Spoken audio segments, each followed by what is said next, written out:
Senator Lee Zeldin, thank you for joining us. You're running for Congress right now. What issues on Long Island in terms of national politics, in terms of congressional stuff, are you focused on, really hitting home right now? Very much. It has a lot to do with the economy. People are concerned about creating jobs, reducing the cost of living. These are issues impacting local government, state government, the federal government.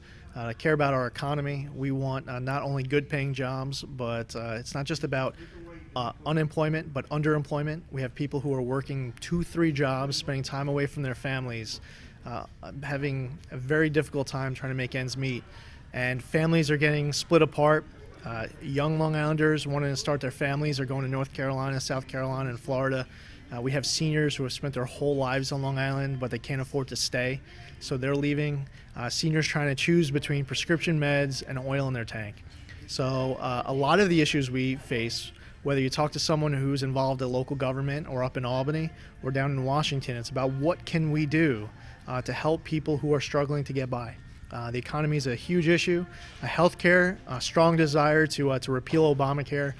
There's been a fatally flawed rollout of Obamacare, and we've seen premiums go up and deductibles go up, people losing their doctors, they're losing their policies.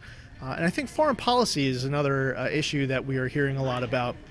People are concerned about the current administration and the inconsistency in the manner in which we've executed our foreign affairs. We see with the Iran deal and the impact on our strongest ally in the world, like Israel.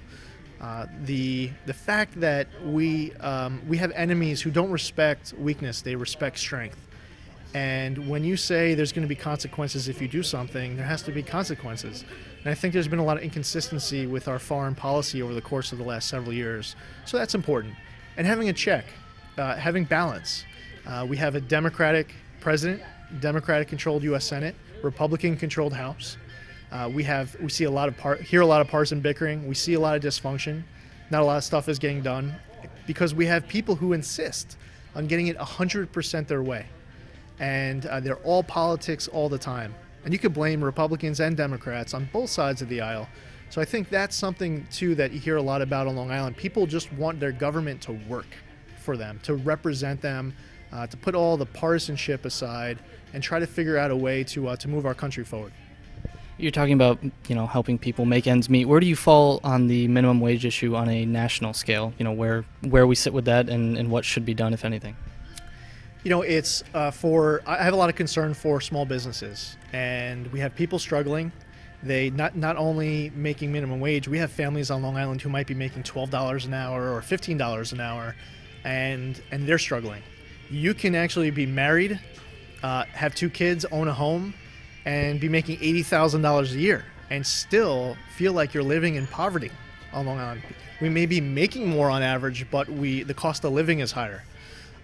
So while there's a tremendous amount of compassion for the people who are making the minimum wage, the fact is it's a larger scale issue than that. It's about creating good paying jobs. We have a lot of people making minimum wage who might be teenagers, first job, living at home with their parents. They don't have the same bills, the same responsibilities as someone else who may be working that same minimum wage job. So that's something else that needs to be factored in, as it was when this debate was going on up in Albany in just recently last year, actually, with the debate to raise the minimum wage. But also have to keep in mind it's not all Fortune 50 companies who are impacted when you raise the minimum wage. Think about that small business owner who has 2 minimum wage employees. They have $30,000 budgeted. You increase the minimum wage, one of them may be making more money.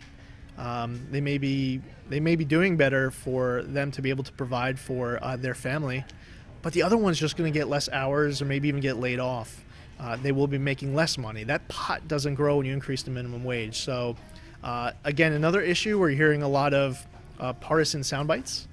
And the fact is, at the heart of it, is just trying to help create good paying jobs. And that's where something that hopefully we can transcend politics and we can find a way for Republicans and Democrats to work together to reduce red tape, to lower energy costs, to lower property taxes, to reduce healthcare costs, because it all adds up.